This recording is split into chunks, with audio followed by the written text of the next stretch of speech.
আসসালামু আলাইকুম দর্শক, আমি ইঞ্জিনিয়ার মোহাম্মদ আলামিন সুমন বলছি। চলছে পবিত্র মাস রমজান মাস। এই মাস আত্মশুদ্ধি এবং ইবাদত ও সংযমের মাস, কিন্তু নির্মাণ শিল্পে যারা দিনরাত পরিশ্রম করে তাদের জন্য রোজা রাখা যেমন চ্যালেঞ্জিং তেমনি প্রশংসনীয় বটে। এই নির্মাণ শ্রমিকদের ধন্যবাদ ও শুভকামনা জানিয়ে আমাদের এই আজকের ভিডিও শুরু করছি। আজকের আমাদের প্রতিপাদ্য বিষয় ঢালাইয়ে কলাম নাকি ছাদের গুরুত্ব বেশি। প্রথমেই কলাম সম্পর্কে কিছু কথা না বললেই নয়। কলাম হচ্ছে আমাদের এই বিল্ডিং স্ট্রাকচারের অন্যতম একটি লোড বেয়ারিং কাঠামো। অপরদিকে ছাদও একটি অন্যতম কাঠামো। তো কলাম সম্পর্কে যদি বলতে যাই, কলাম মূলত ছাদ এবং বিমের তৈরিকৃত বা উৎপন্নকৃত অনেক ধরনের ফোর্সকে রেজিস্ট করে সে ফাউন্ডেশনে ট্রান্সফার করে। অপরদিকে ছাদ মূলত ভূমিকম্পের সময় উদ্ভূত ল্যাটারাল স্টিফনেস প্রদান করে। কলাম ভূমিকম্পের সময় ল্যাটারাল ফোর্সকে নিয়ন্ত্রণ করে।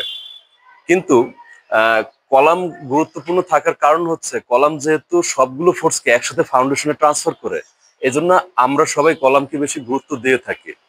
আজকের এই প্রতিপাদ্য বিষয়ে ছাদ এবং কলামের গুরুত্ব কেন তুলে ধরা হলো। নির্মাণ শিল্পে কলাম ঢালাই এবং ছাদ ঢালাই দুইটাই দেওয়া হয়। আমরা বেশিরভাগ সময় দেখি ছাদ ঢালাইয়ের সময় আমাদের ঊর্ধ্বতন অনেক কর্তৃপক্ষ প্রেজেন্ট থাকে, কারণ ছাদের ঢালাইটা যাতে সুন্দর হয়, ছাদের ক্লিয়ার কভার যাতে ঠিক থাকে, ছাদের রিইনফোর্সমেন্ট লেভেলটা যাতে ঠিক থাকে, এগুলো দেখার জন্যই। কিন্তু আমরা কলামের ক্ষেত্রে অতটা গুরুত্ব দেখতে পাই না। এটা হচ্ছে অনেক বেবি কনস্ট্রাকশন কোম্পানি এবং অনেক ছোট ছোট রিয়েল এস্টেট, যাদের নাম আমি উল্লেখ করতে চাচ্ছি না, যাদের রিনোন্ড কোম্পানি, তাদের ক্ষেত্রে কিন্তু সবকিছুই কলাম বলেন ছাদ বলেন এগুলোর কোয়ালিটি কন্ট্রোল 100% মেনটেন করা হয়।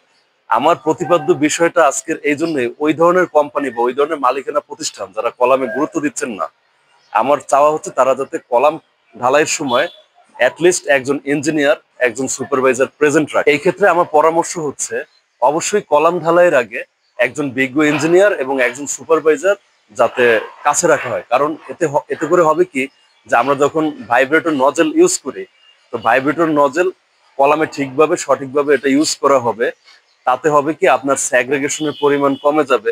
কোর্স এগ্রিগেট ফাইন এগ্রিগেট একটা সুন্দর সামঞ্জস্যভাবে ঢালাইটা সম্পন্ন হবে। দেখুন, আমরা যদি কলাম ঢালাইতে সঠিকভাবে এই ইঞ্জিনিয়ার অথবা সুপারভাইজার দ্বারা সুপারভাইজ না করি, তাতে হবে কি, কলাম তার নির্দিষ্ট স্ট্রেংথ পাবে না। যেমন একটা ড্রয়িং এ জেনারেল নোটে দেওয়া আছে কলামের স্ট্রেংথ হচ্ছে 25 মেগাপ্যাসকেল। এখন আমরা যদি ইঞ্জিনিয়ারের প্রেজেন্ট না রেখে শুধুমাত্র লেবার এবং সুপারভাইজার দিয়ে এই কাস্টিং বা এই ঢালাইটা সম্পূর্ণ করি, তাতে হবে কি, এই 25 মেগাপ্যাসকেল স্ট্রেংথ কলামে আসবে না। যেহেতু এই 25 মেগাপ্যাসকেল স্ট্রেংথ আসবে না, এবং এটা আনার জন্য কি করতে হবে, এটা আনার জন্য আমাকে পরিপূর্ণ এবং সুন্দরভাবে সবকিছু অ্যারেঞ্জ করে কলামটা কাস্টিং করতে হবে। যখন এই নির্দিষ্ট মেগাপ্যাসকেলটা চলে আসবে, তখন সে অটোমেটিক ভাবে ছাদ এবং বিমের লোডগুলোকে খুব ইজিলি ফাউন্ডেশনে ট্রান্সফার করতে পারবে। এবং দেখুন, একটা ভবন তৈরি হলে টুডে অর টুমরো, 50 বছর পরে হোক বা 25 বছর পরে হোক, এটা ফেলিওর ঘটবে। যখন আমার কলামের কাস্টিং বা রেশিও মেনটেন করে সুন্দরভাবে করা হবে, তখন সেই ফেলিওরটা হবে টেনশন ফেলিওর। আর টেনশন ফেলিওর হলে অ্যাটলিস্ট 20 মিনিট, আধা ঘন্টা বা 1 ঘন্টার একটা অ্যালার্ম হবে, মানুষের জীবন রক্ষা পাবে। আর যদি কলামে আমরা গাফলতি করি ঢালাইতে, তখন এটা হয়ে যাবে ব্যালেন্সড ফেলিওর। দ্যাটস মিন আমরা এই বাংলাদেশের প্রেক্ষাপটে এখন থেকে মোটামুটি 10 বা 12 বছর আগে রানা প্লাজা ধসের একটা ইতিহাস দেখতে পাই। সেখানে কলাম কাস্টিং এ তেমন একটা গুরুত্ব দেওয়া হয়েছিল না ওইখানকার ইঞ্জিনিয়ারিং প্যানেলের মতামত। তো প্রায় 2 থেকে 2.5 বা 3.5 হাজার মানুষের জীবনহানি ঘটে। আমরা চাই না কোনো ভবনে এই ধরনের জীবনহানি ঘটুক। এই জন্য আমরা অবশ্যই কলামকে বেশি গুরুত্ব দিব ঢালাইয়ের ক্ষেত্রে। দর্শক, আজকের মূলত আমি চেষ্টা করেছি ছাদ এবং কলামের ঢালাইয়ে কোনটার গুরুত্ব বেশি। আশা করি আপনারা বুঝতে পেরেছেন। দর্শক, আমাদের আজকের ভিডিও এতটুকুই ছিল। আমরা পরবর্তীতে অন্য কোনো টপিক নিয়ে হাজির হব।